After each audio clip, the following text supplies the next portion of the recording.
Hi guys! So today, tuturuan ko kayo ng quick and everyday look para sa mga mamshi natin na palagi nagre-request ng everyday look. Pero parang hindi ko ito everyday. So first is cleansing guys. So, huwag natin kakalimutan na laging mag-prep bago tayo mag-makeup kasi meron tayong mga unwanted oil sa face. And kung ida-direct nyo yung makeup sa mukha nyo, pwedeng mag-end up siya ng hindi magandang texture. So make sure is cleansing is the key to success when it comes to makeup. And to be honest, wala naman yan sa ganda ng brand.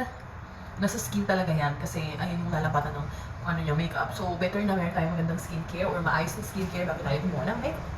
So guys, meron pala akong dalawang setting spray. This one is Glow from Missha and this one is from Get Ready With Me. So ito yung prep and prime ko pareho. Ito kasi meron siya parang glowing effect na and hinahydrate din niya yung face mo bago ka mag-makeup. So at least hindi siya dry tignan sa face. So, spray lang natin yan to let it dry. So, better kung meron tayong fan, pero dahil yan, nawawala yung fan ko. So, na lang.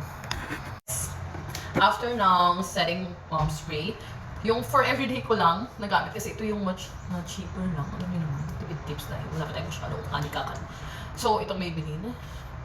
Ayaw dahil, wala nang laman, overused na. So, itong Maybelline ang ginagamit ko kasi smooth siya sa face at saka ano siya, madali siyang i-blend ng sister. Pero maging ginagawa ko gano'n, mali yun. Dapat talaga ganito. Upward, sideward, and lagi siyang pa-lift. Pa-lift, pa-lift. Dahil pag ginagawa mo na yung mukha mo, magkakasya ng wrinkles. So, hi. So, anong tawag dito? After ng primer, nagsiset na agad ako na itong Get Ready With Me. Lalagay ako nito para maaganda yung pagkakaset ng foundation natin bago natin siya ilagay. And nagmi-mix ako ng foundation guys. Hindi talaga ako nagsiset ng what I mean is hindi ako yung parang isang foundation lang. So ngayon, ito yung favorite ko galing tong Thailand. Lagi ako nagpapasabay sa mga friend ko na nagpupunta ng Thailand. Kasi sobrang ganda niya. As in, onti lang ilagay mo sis, pasabog na talaga. Then yung favorite ko is yung Bobbi Brown. Ito kasi lightweight lang siya and hindi siya yung parang sobrang foundation na foundation. So ang ginagawa ko, naglalagay lang ako dito ng konti. Ganyan lang siya. And ito kasi matte, ito is dewy yung effect niya. Parang Korean skin. Ay, wala na din laman dahil. Nadyubos na sis. Ayan, meron pa pala. So, ang una kong ginagawa, dahil malinis na yung kilay ko and nakatattoo naman na to. Pero most of the time, nililinis ko naman siya. Ina-outline ko lang to. Parang nililinis ko lang yung banda dito sa baba. Kasi gusto ko lagi siyang neat tignan. Alam niyo yun, yung parang maayos siya tignan. Hindi siya yung sabog-sabog, kalat-kalat. Ewan ko ba, may pagka-OCD ako when it comes to eyebrows. Parang di ba kasi, aminin na natin. Pag sa mukha, una natin napapansin pag sa babae yung kilay, no?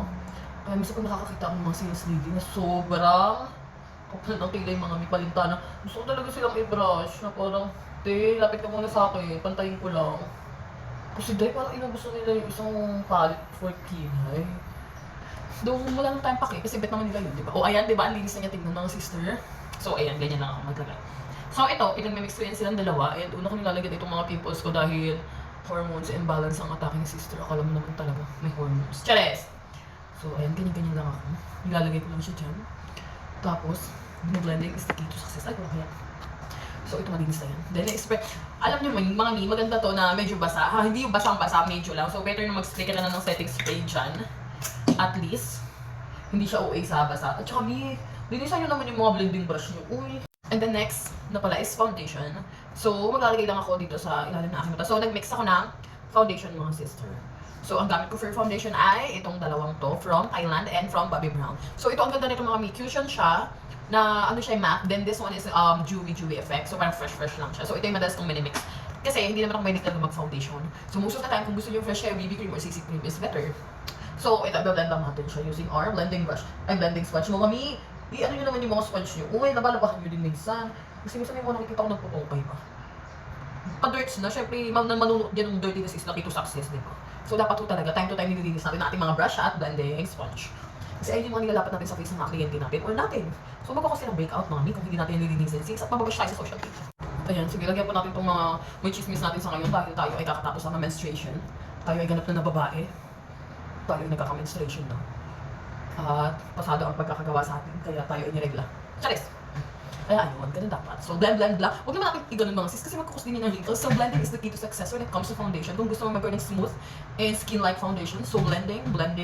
Patience mga sister. Pag walang patience, huwag na para mag-makeup. Charis. Magkukuryo ka na lang, babasain mo lang yung powder, tapos ganun. Walang ganun sis. Kung gusto mo maganda yung ND, edi mag-tiis ka. Diba? Ganun yun. Diba? First up yan ako. And after nun, pag nakapaglagay na kayo ng foundation, huwag kalimutan mag-setting spray ulit para mag-stay siya longer. hanggang Pasko 2025. So guys, huwag natin kalimutan linisin ang ating mga kilay, okay? Or init natin yung mga yan. Ako, gusto ko lagi yung parang nililinis sa ilalim ng kilay ko kasi mas malinis siya tignan. Mas babaeng marami. Ganun. Mas babaeng ka panipaniwala. So tapan lang natin yung ibang chismis natin. Hindi ako mahilig mag-concealer mga sister, ha? Kaya, sorry, pero kung kayo ay fan ng concealer, it's okay. Alam nyo, sa makeup wala naman tong rules. As long as tama ang pagkakalagay nyo, pagkakasunod-sunod, laban din, ganun. Ayan mga sis, so maglalagay na tayo ng blush. This one is from Get Ready With Me. Sobrang favorite ko itong ginagamit ko nito minsan sa mga breaks ko kasi ang fresh lang ng pagka-pink niya. Hindi siya very loting, putok na putok yung pink. And in the shade of Shuffle. Shuffle, ano ba? Hindi ako maalam sa ganyan. Alam nyo naman kung kailangan atake. Ayan, dami sis, lote yung ending ko na ito dahil. So ayan, ganyan lang ako maglagay ng blush on. And then, ikakalat lang natin siya using our blending sponge. Mali nga ako dapat kasi isa lang muna yung lalagyan mo, tapos i-blend mo agad kasi nga, madali itong matuyo. So that mabilisan yung hands mo dito dahil. Hindi, munyeka. Sobrang latina. So, ayan. I-mix-mix lang natin siya dyan ng ganyan. 2-in-1 mix lang. Tapos minsan nagkalagay din ako sa ilong para mas cute yung ilong. At sa baba. So, ayan. Dapat talaga din, may tiyaga kayo when it comes to blending mga sis. Kasi dito talaga, mas maganda yung makeup nyo pag maalam kayo sa pag-blending. Huwag kaya magmadali. Iganon, day. Nabura yun, day. For the powder, I will use my Crayolan setting powder. So, 10 years na to sa akin. Pero okay lang. Akin naman to. Pang sarili ko siyang kagamitan. Hindi ko pinapagamit sa iba. Madamot ako. Chares. So, mostly ganyan ginagawa ko. Diba? Ayun ako na ako di pa mag-ano yan. Mag-set. Ganyan ginagawa ko sa sarili ko dahil. Pero syempre pag sa ibang mga break ko, hindi ganyan. Pa-fresh ang gawa. Professional. Pag sa akin, unpro, ganyan. Tapos i-blend mo agad siya daw. Mabilisan dahil para hindi ka mukhang muna yung pagkatapos. So, kilay na tayo mga sis. This one is pen. Dahil natato na yung kilay ko. So what I do is, sinishade ko lang dyan sa baba. Ayan, kasi nga may linya na to. And ayun yung tulong ng concealer kasi alam ko na kung saan ko siya lalagyan. Ay, puto na kasi. Alam ko na kung saan ko siya ililinya ba. Ano ba yan? Dahil nagkamali na. Ano ba yan? Okay naman, kasama yan sa paglaki. So, ayun lang gagawin mo. Ililinya-linya mo lang siya dyan. Hindi na ako nagpe-pencil or what powder. Pen na lang kasi feel ko na lang naman yung mga may gaps pa na nakikita ko. Kasi hindi na ako fan ng linta eyebrows. Tapos na ako sa linta eyebrows era. So, ang ginagawa ko na nandito, ginaguhit-guhitan ko na lang siya pataas para meron siyang hair strokes like na atake. Kahit sabog-sabog yung pagkakagawa ko for today's video. Di ba? Tama. Tama, mali. Tama. Tama pa dito, me. Walang mali. Lagi tayong tama. Chares. So, ayun lang gagawin mo. And ayun na, may kilay na ako. So, malaking tulong talaga ng patato ni Mayor 101. At kilala ko ng mga friends ko. Mga close friends ko. Hindi pwedeng lumabas ang isang apple nang wala.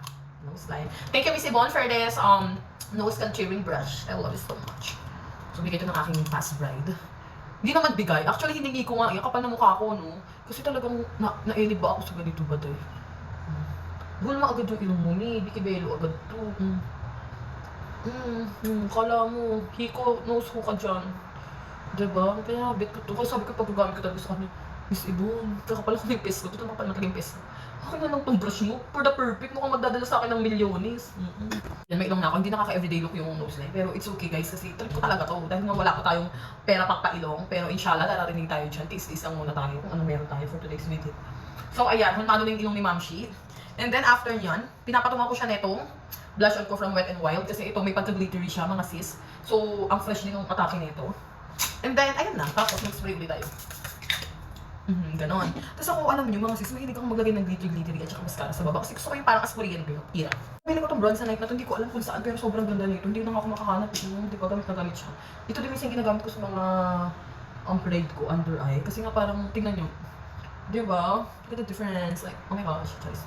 Diba ang ano yung mga sis? Ang fresh ng piya niya. Tsaka sa totoo lang, pag may mga ganito yung mga under eye mo, alam mo yung nakaka-brightening, mas babaeng malinis, busilak, diba? Ganun. So, ayun ginagawa ko. And then, okay na ako dyan. Tapos nalagyan ko na ng mascara yung hilalim ng mata ko. Bakit kaya tayo pag mag-mascara nakanganga, no? Ay, pucha. Hindi ko alam, pero pinipigilan ko naman. Pero parang hindi ko siya mapigilan. Parang bumubuka talaga siya mga sis. May sarili talaga siyang life. Like, ayan. So, bigyan ako itong mag-mascara. Wait lang. So, ayan mga sis. Okay na, may mascara na ako. And ang last setting spray ko ay itong Glow by Misha. And then, huwag natin kakalimutan ano tawag dito? Highlighter lang. Yung nilagay ko sa mata ko, mga sis, highlighter yun, ha? So, mga sis, alam nyo, mas maganda pagkatapos nyo mag-setting spray, mag-highlighter agad kayo para medyo wet-wet pa yung face nyo. At mas kakapit yung highlighter nyo. Mas puputok at mas shiny siya. Hindi siya yung okay sa pagka-shine na parang pagpipisong ano tawag dito? Glitters. Pero ang fresh ang look niya. Tingnan nyo. So, ipapakita ko sa inyo mamaya yung aking look kasi magkais pa ako ng hair. So, later na mga sis ko. Bye!